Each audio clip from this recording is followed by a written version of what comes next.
shall I compare thee to a summer's day? Thou art more lovely and more temperate. Rough winds do shake the darling buds of May, and summer's lease hath all too short a date. Sometime, too hot, the eye of heaven shines, and often is his gold complexion dimmed, and every fair from fair sometime declines, by chance, or by nature's changing course untrimmed. But thy eternal summer shall not fade, nor lose possession of that fair thou owest. Nor shall death brag thou wander'st in his shade, when in eternal lines to time thou grow'st. So long as men can breathe or eyes can see, so long lives this, and this gives life to thee.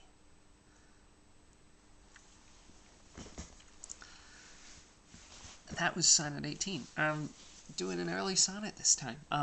Early in a lot of ways. So it's Friday right now. It's not Sunday. I'm in another country. I'm in Scotland. Yeah, I'm taking a little mini vacation, and I've kind of backloaded my plans for the weekend. So I figured, I might not have as much time on Sunday. So I've kind of been killing time at this little flat I'm staying in. It's like, you probably can't really see. There's these nice little elephant figurines on the windowsill. It's a little cute little Airbnb. Anyway, Sonnet 18. If you know a sonnet, it's probably this one. I don't know. This one, this has that very, very famous opening line. I like it. I was kind of expecting to be put off by how kind of I don't want to say overperformed, because it's not like I see people doing this sonnet all the time, but I just feel like that's a Shakespeare. That first line is like it's like to be or not to be. It's like Romeo, like you run the risk of it being boring because it's just that soundbite. I don't know, but I actually really like this sonnet. It's kind of thought-provoking. It's super confident. Which I love, especially considering how many sonnets previous have been focused on the procreation as a form of immortality. And this, Shakespeare's like, yeah, my poems are awesome. They're going to live forever. He's really, really kind of confident about his verse as a form of immortality for the fair youth. And it did get me thinking, though, because he... about a couple of things, about the concept of that line, and every fair from fair sometime declines. This idea that, like, we peak, and I don't necessarily, there's a lot of emphasis in a lot of these sonnets on, like, physical beauty, but even with physical beauty, I feel like there's a natural ebb and flow of, like, as you age, yes, your body accumulates wear and tear and wrinkles, but you've gained wisdom and experience and other things, and then also just imparted other things on the world, potentially, like things that you've made, energy you've expended on making things, hopefully, doing things.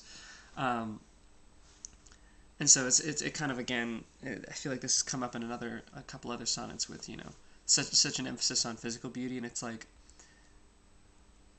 I do think that as human beings grow and develop life experience, that even if physical beauty may fade, there's this potential to gain that and then some in, like, beauty of the soul. So that got me thinking about that. And then it's funny, the face of those lines, so long as men can breathe or eyes can see, so long lives this, and this gives life to thee. It's gonna last forever, but it's like, well, human beings have been around how long? Versus the earth, versus the universe, versus is there going to be a universe after human beings are gone? Like, I mean, how long are we going to be still around? So it's still impermanent. It's not guaranteed that, you know. And then it also got me thinking about, you know, so the idea of this, the verse being a vessel for immortality, um, but still an impermanent one, because if once humans are gone, poetry's kind of gone. But also the idea that, like, say human beings are still around, but like, it's interesting because Shakespeare has not always been at this kind of status that we hold him to, in terms of like this, you know, he's taught in schools. There was a time where he was not as popular, and there may be a time in the future where he's not as popular. And it got me thinking about how, you know, how is it how well read or well known or well loved something is that gives it significance? Or is there an objective quality to a beautiful poem that, say, only one person in the world knows about this beautiful, beautiful poem, but it is a beautiful poem? Is it as impactful as a less beautiful poem that just everybody knows? And, you know, is something given significance by how high profile it is or something? And I thought that was kind of thought-provoking. Because sonnets, for example, right? Like, a lot of people, of the people on the planet, not everyone knows Shakespeare that well. Of the people that know Shakespeare decently well, not all of them know sonnets that well. This one I feel like would qualify as one that maybe people know more than others, but like, there's over 150, like there's a lot. And it's probably a very small number that like know a really obscure random one, like 76. I don't know what 76 is, but so that got me thinking. Yeah, that was Sonnet 18. I'm going to do Sonnet 19 probably next Sunday, I think. So like 10 days from now, probably. But I'm gonna go now. Happy weekend. Happy Miss Mother's Day weekend. That's great. Happy Mother's Day weekend. Thanks for watching.